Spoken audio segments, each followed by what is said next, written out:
It's been a beautiful and very hot June the 24th. Even now the temperature is in the upper 20 centigrades. It's also quite humid and sultry too, which makes sleep very uncomfortable at best, if not nigh on impossible. So I've decided to get away from all that and come here.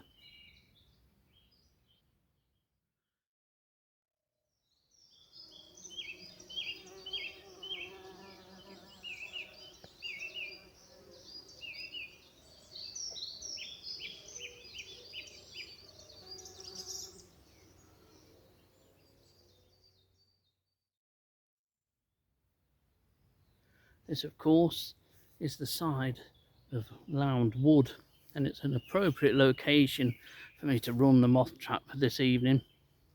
But before the moths even think about coming out to play, butterflies are just starting to go to sleep.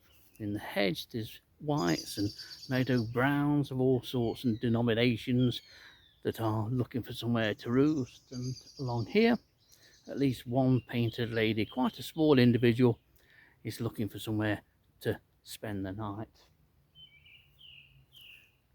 What breeze there has been has had no effect to lower the temperatures at all, and so now that's gone, we're left with hot and humid conditions.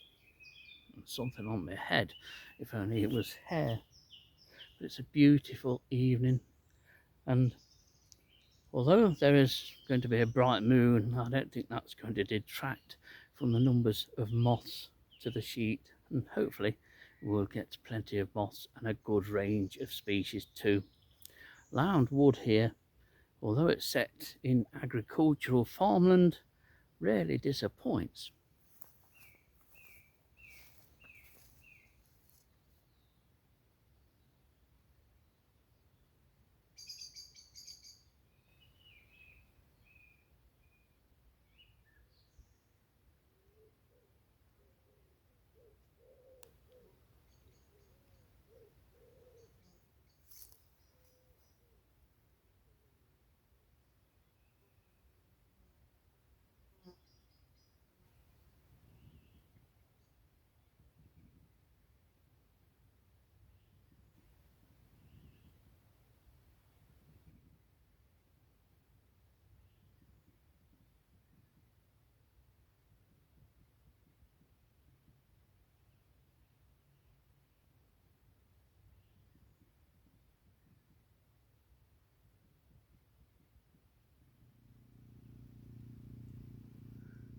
Well, we're off and running on the 24th of June with a temperature of 21 centigrade still at the moment. Thankfully, it's dropping to a more comfortable temperature.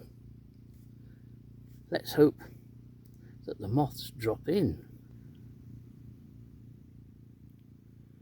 What a nice steady start to the proceedings.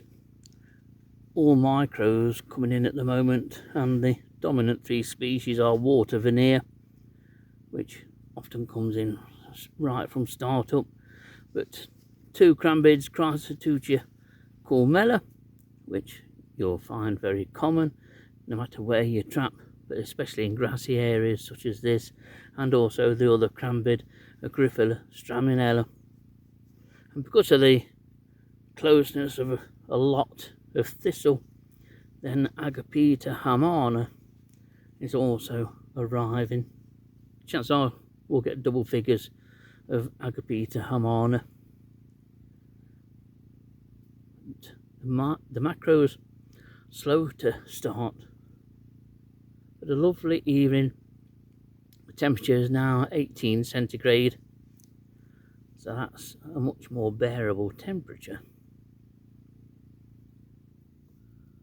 Well, lots of moths and insects coming in, so images such as this of this fanfoot may well be difficult to come by because of the number of moths and other insects at the light, and consequently causing great disturbance. But I don't think I've ever shown you a fanfoot, and in truth, to be honest, it's not been that particularly common over the last few years that I've trapped. Nothing much to say about it really. It's quite a drab moth and darkish brown. It does vary a little bit the ground colour, but there is a smaller version of this, not surprisingly, called small fanfoot, and the two are worth learning because they will both turn up at your light trap, as much as that very brief glimpse of a light emerald will. But there's more colourful fare sat above this moth, and that colourful fare is in the form of this barred yellow, an absolutely stunning moth, which I always like to feature because it's one of the nicest and most colourful moths that you can trap, and is a joy, especially if you trap this for the first time when you're new to trapping. You'll be delighted, if not more than delighted, to see this either in your trap or on your sheet. It's a super moth. It really is an absolute beauty and one of my favourites. So that's a couple that's in, a drab fanfoot and a more colourful barred yellow.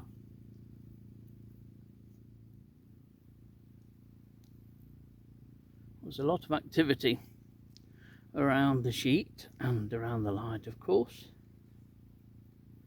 and it's mostly all micros, which is brilliant to see. It's almost like the old days.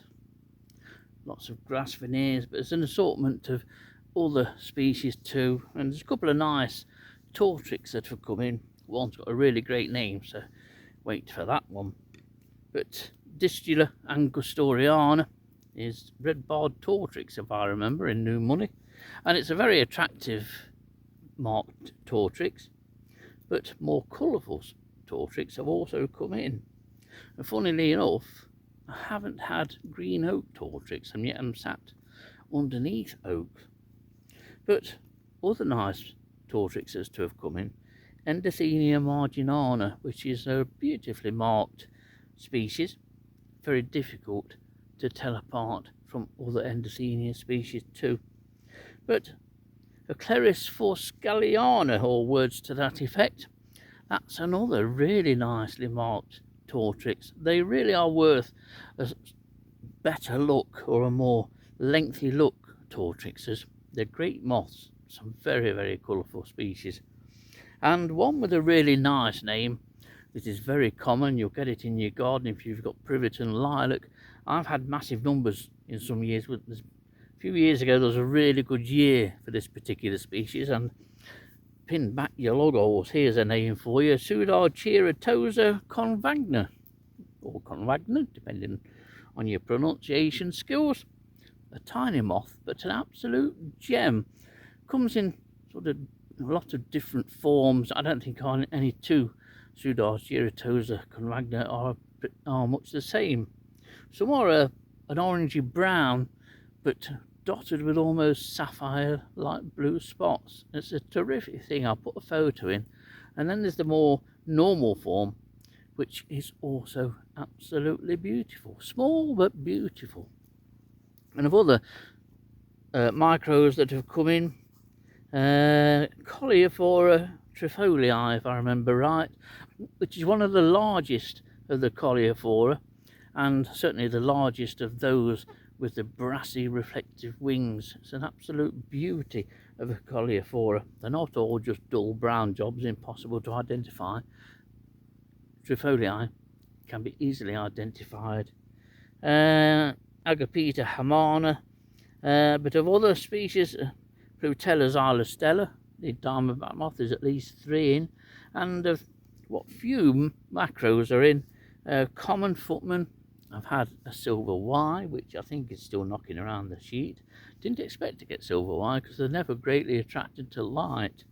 And of course barred yellow we've already seen, and light emerald that I need to put down before the old grey matter forgets it, whatever it was.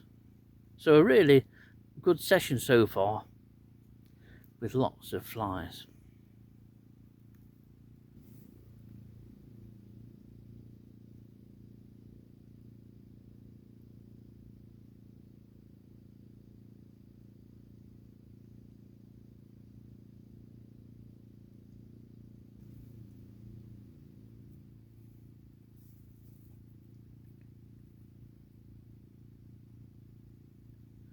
Here's a nicely marked species, and this is a July high flyer. It's tucked away on the edge of the sheet. It's been in for a while, actually. Very variable species, July high flyer, and can appear like different moths, and there are a range of sort of forms of this species. Predominantly it's a green species, but not obviously green, but say attractively marked and reasonably common. There's a number of high flyers. There's another 2 species if I remember right, but this is the commonest of the lot.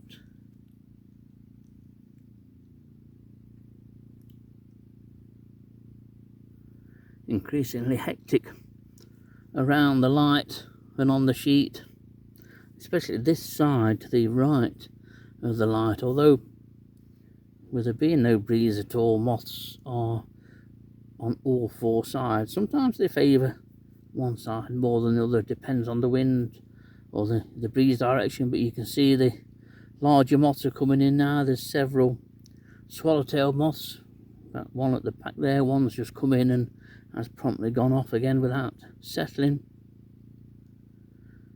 It's one of those nights now where it's just a case of looking amongst the masses for those species that you've not recorded. Hopefully something will be in there of real interest. There's one moth that hasn't turned up in the Eakring area yet, at least I've not recorded it. I suspect that it's here, and that's scarlet tiger. That would be very, very nice if one of those was to flutter in.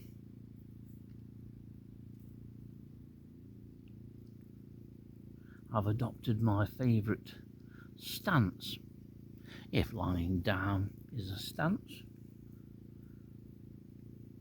but I do just like to lie here, and I think you appreciate the moths more. It might sound daft, but I think I do. I appreciate it as a spectacle more, especially when you've got the numbers of moths coming to the light as I have here.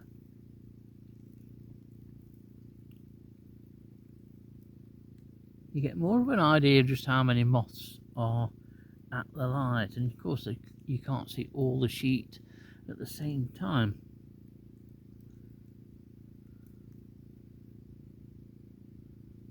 But there's some nice moths in, nothing scarce or unusual, but so just had the first mottled beauty. Flame is another one on the wing now. It's a very attractive moth is the flame, and it's common too, so you will get it in an urban or suburban garden. And peppered moth is in somewhere. It was on the box, but I think it's just been barged about and has probably made off. Elephant hawk moth, everybody's favourite pink hawk moth. I don't know where that's gone, but just the one in so far. But the catch is predominantly still made up of micro moths. Lots of micro moths in terms of species. There's some that I've got to count up yet, but it's just nice to see the smaller moths making something of a comeback, having a good year. Not everything is having a good year. Common carpet hasn't, not in my experience. Common carpet's had a poor year. I've only had a couple of records, I think. I don't know how others have fared, but it swings and roundabouts. What's good in one year for one species isn't always good for another.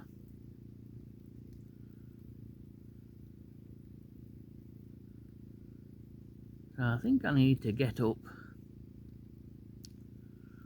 and make myself a cup of tea.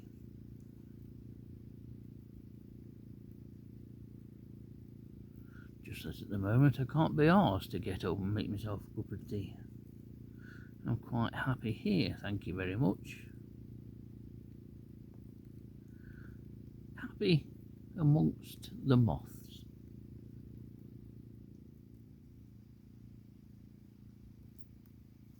I think it's come to the time where maybe I just let the moths do the talking, and this becomes one of those trapping sessions where it's the experience more than anything else that you can get from sessions such as this.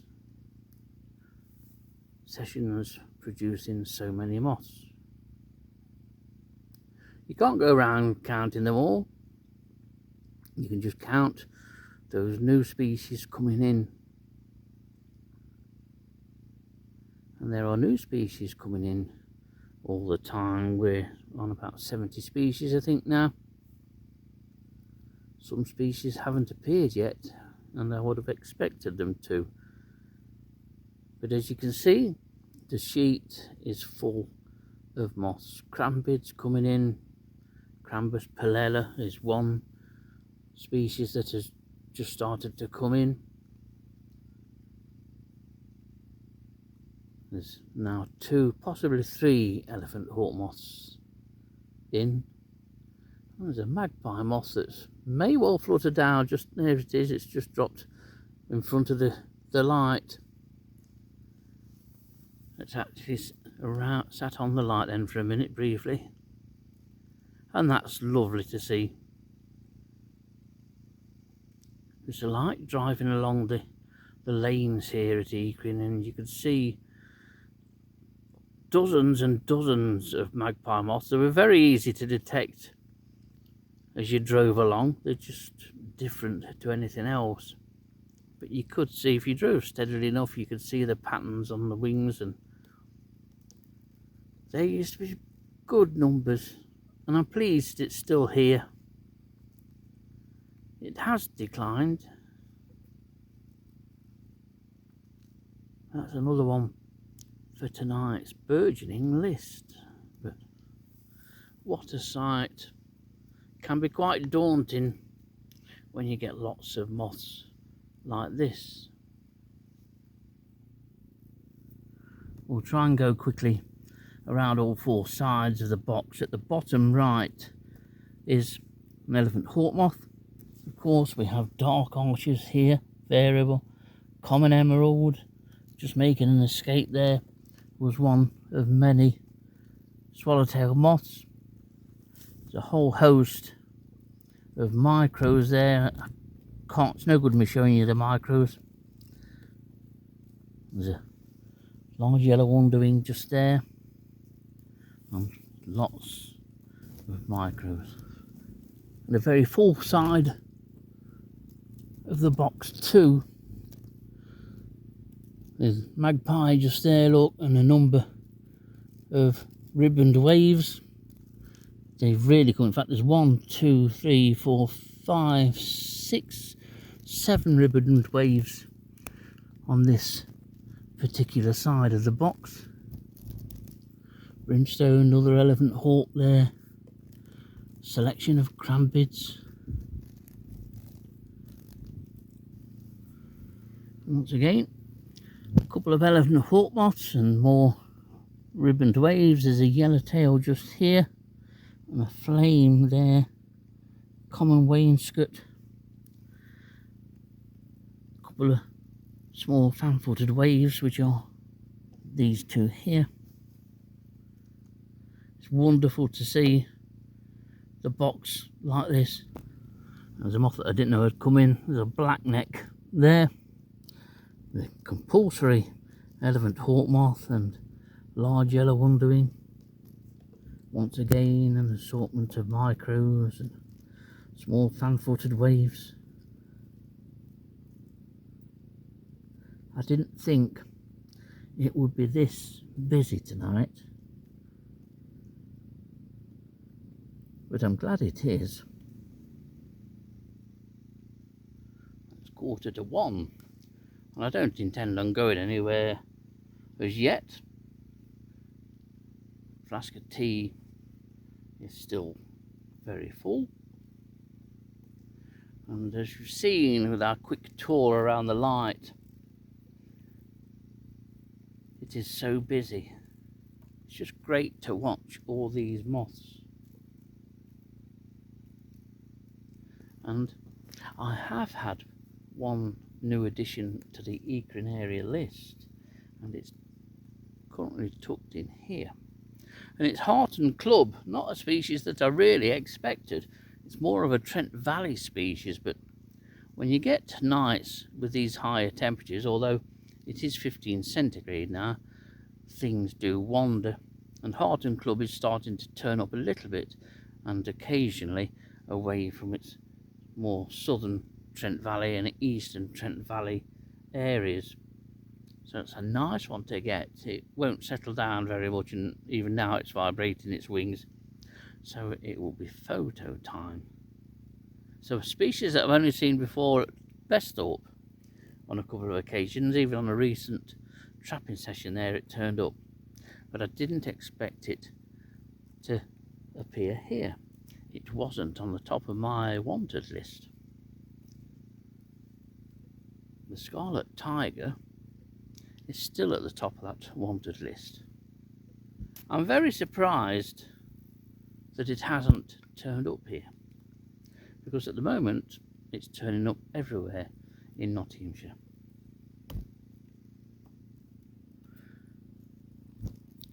Well, I'll let you have 5 minutes laid at the side of me admiring this spectacle, and that's what it is, especially in today's moth trapping and the fewer insects that we have nowadays. There's no denying that.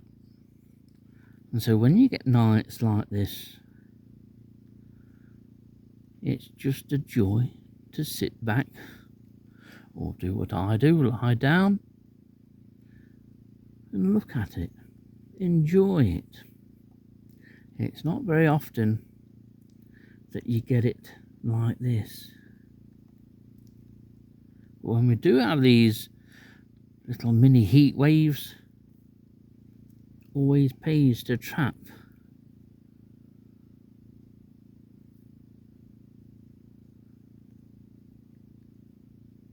Lots and lots of moths. The majority, an assortment of grass veneers or crambids, but all the moths dropping in all the time, some briefly, some coming in and staying.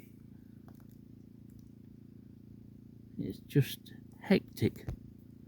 And when it gets like this, I always just do this, lie down or sit back and just look for those species that you've not recorded before, or whether you've recorded them that night or not recorded them that night.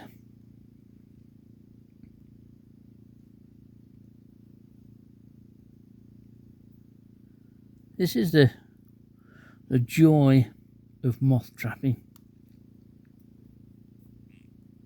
But summer, as we're in now, it's not always the best of time for somebody to start their moth trapping journey, so to speak. You're often quite okay trapping from the confines of your own garden, but if you go out to somewhere like this, it doesn't have to be a nature reserve, but you can get catches like this. Fabulous. Well, it's coming up to 1:45, 1:45, and I'm more than happy with the session that I've had. Didn't think I'd stick it this long, to be honest, but the temperature has been nice and pleasant, and I think we're on 15, maybe 14 centigrade, and that's a little bit cooler than what I thought, which has made it really nice temperature to trap in. But you can see how attractive that light is to the moths. I've not seen this kind of activity for a long time. So many moths coming in, but it'll soon start and get light. And then there's the opportunity to do it all again tomorrow night, although It takes it out of you. Well, I find it does when you reach a certain age. What a spectacle this has been from some lovely habitat set within Nottinghamshire's agricultural farmland. Who'd have thought it?